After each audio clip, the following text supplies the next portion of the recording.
the Himalayas, Tibet has, through the centuries, preserved its own ways and customs. Tibet's religious tradition is personified by the Dalai Lama, revered by his people as the living Buddha. These are films of the Dalai Lama taken in less troubled times. News now reaches the world that 20,000 Tibetans have risen with him against their Chinese overlords. A few years ago, Beiping had welcomed both the Dalai Lama and the Panchen Lama. Beiping had recognized the leadership of the Dalai Lama and Tibet's right to maintain its own traditions, although China sent troops to garrison the country.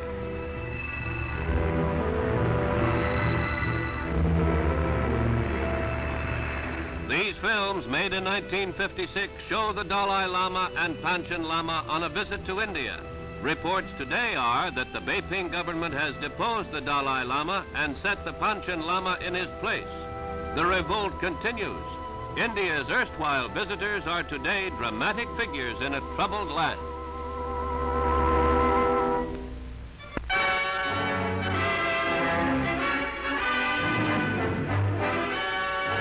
These people are exiles from Tibet. Some of them had fled the country when troops of the People's Democratic Republic of China first garrisoned their country. They sought freedom in India. They pay their respects at the Samadhi of Mahatma Gandhi at Rajghat.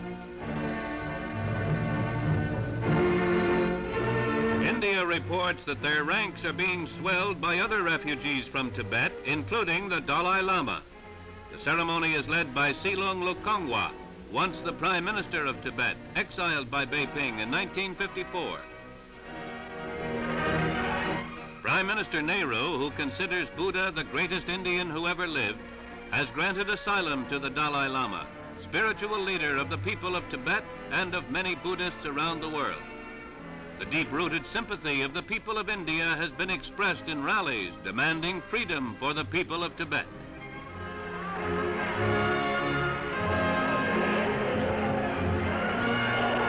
They accuse Beiping of disregard for human rights, and they call Tibet Asia's Hungary.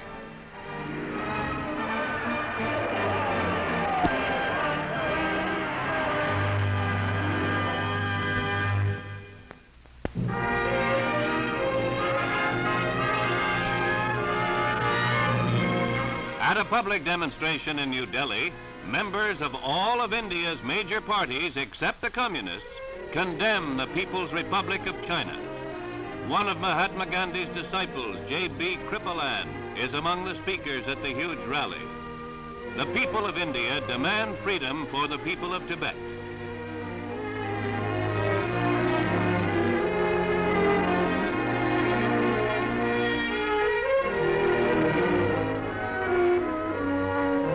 At the headquarters of the Congress Party, Mrs. Indira Gandhi, daughter of Prime Minister Nehru, gets petitions to grant political asylum to all Tibetan exiles. In Taipei, more than 300 Buddhist monks are in procession through the streets in another demonstration of sympathy for the people of Tibet. The white elephant is a symbol of immortal life.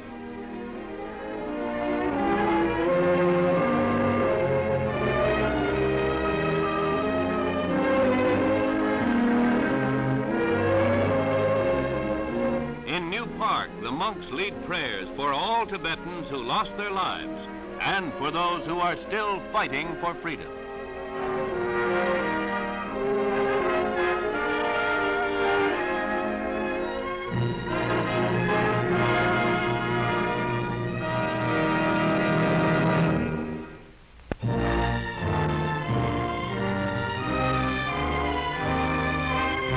The Dalai Lama makes his first public appearance since his escape from Tibet. In Tezpur, a tea-growing center of northeastern India, he is greeted by reverent crowds.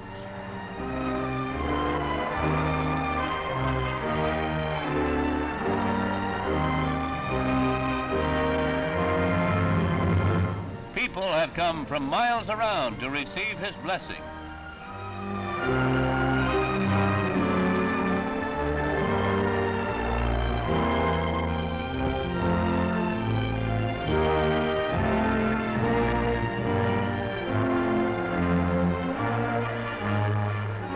Dalai Lama acknowledges the welcome of the mayor and of the people of Tezpur.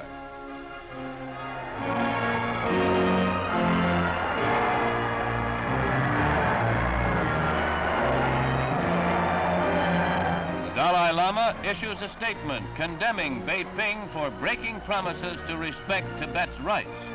Then he departs for his new residence at Mussoorie, the Indian resort.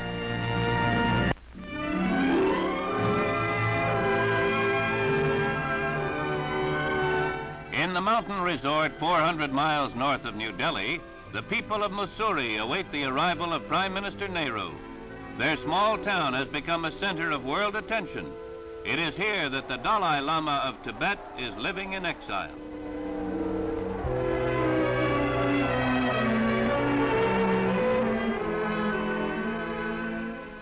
Prime Minister Nehru transfers to a horse to complete the journey over the hills to Birla House, where the Dalai Lama is staying. Here, the temporal leader of India meets the spiritual leader of Tibet for the first time since the Dalai Lama reached refuge in India. They greet one another with the traditional exchange of scarves.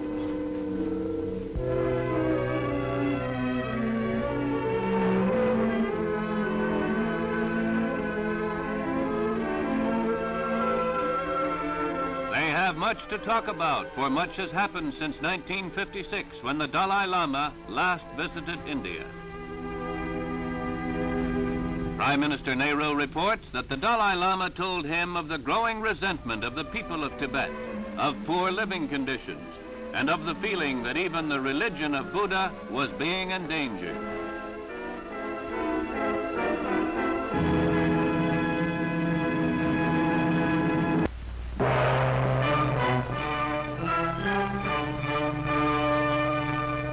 The birth of Buddha is celebrated at Mussoorie in India, where the Dalai Lama has taken refuge. After a month of rest and reflection on the recent events in Tibet, the Dalai Lama leads a prayer meeting, the first since he fled Lhasa.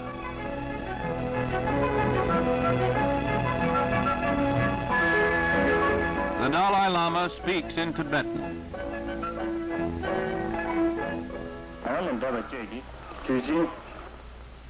He speaks of the recent misfortune of the Tibetan people, of the suffering of those who practice the Buddhist faith, and expresses sorrow for the great number of true followers who are enduring great hardships. He appeals to all to pray that these times of trouble, like the eclipse of the moon or the sun, may pass away and bring light for the doctrine of Buddhism to flourish evermore in peace and freedom.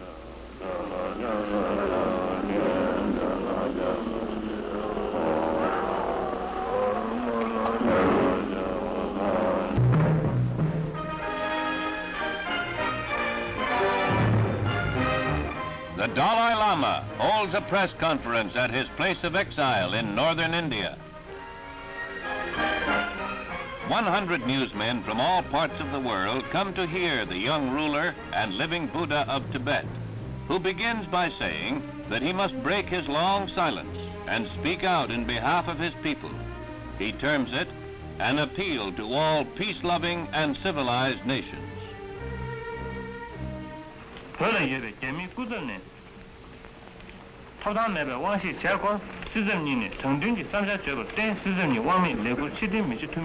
Speaking in Tibetan, which is later translated for the newsmen, the Dalai Lama charges that the Tibetan people are being exterminated, that their culture and religion are being stamped out. He reviews the history of Tibet's absorption by the People's Republic of China. He states that the Beiping authorities have broken the pledge they gave to him and to India's Prime Minister Nehru to respect the integrity and dignity of the Tibetan nation.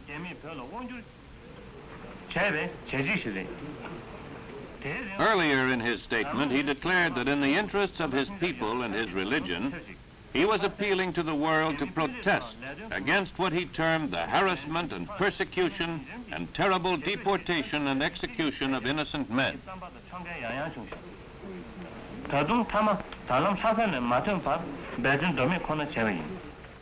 After these words, he states that Tibetans feel no hatred for the Chinese people.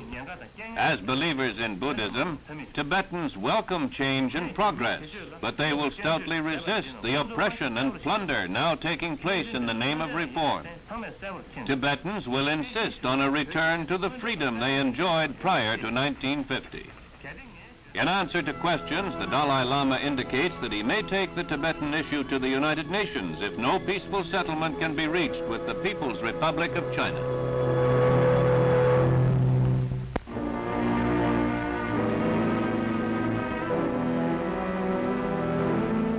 Our cameraman revisits Mussoorie. The small Indian village has become a new focus for the Buddhists of Tibet. Mussoorie is where the Dalai Lama has taken refuge. Those who have escaped Tibet make pilgrimages here.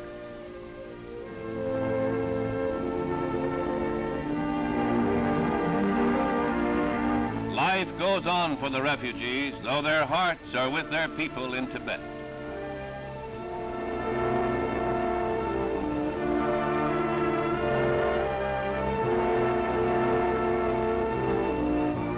They are saddened by the news that Beiping is imposing yet further restrictions on the Tibetan people.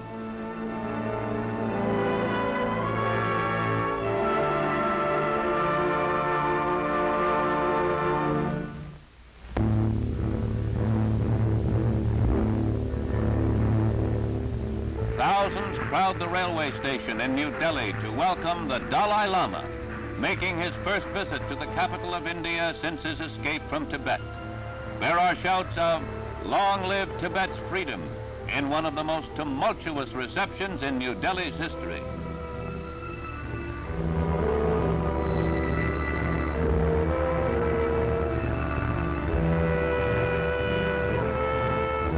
Immediately after arrival, the Dalai Lama goes to Rajghat to place a wreath on Mahatma Gandhi's Samadhi in token of his respect and admiration for the father of India.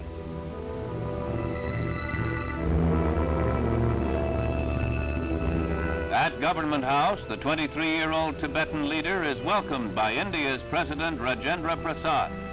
The Dalai Lama is reportedly planning a trip throughout Asia and around the world to plead the case of Tibetan independence.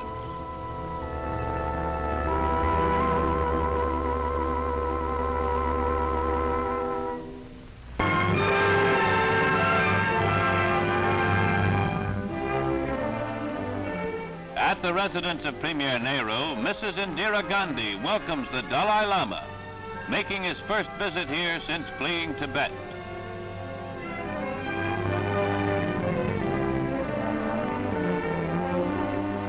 The Dalai Lama plans to appeal the case of his countrymen to the United Nations. He charges the Chinese People's Republic with inhuman treatment and crimes in the invasion and subjugation of his country.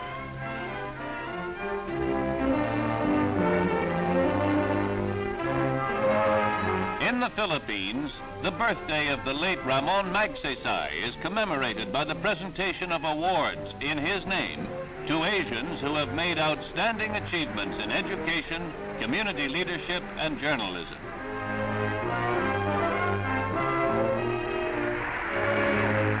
Among this year's winners of Magsaysay Awards are Edward Yon, editor of The Nation, a Burmese newspaper, and Abaya Batachi, editor of the Ceylon Observer.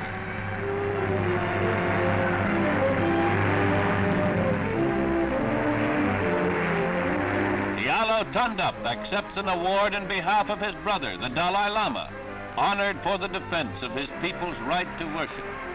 Among the other award winners are men from India, Spain, and the Philippines, who have made long-lasting contributions to the people of Asia.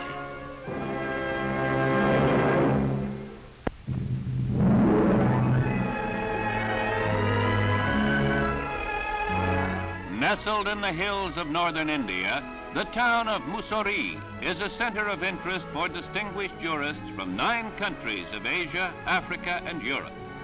They have come here to interview the Dalai Lama, who has been living in Mussoorie since his escape from Tibet.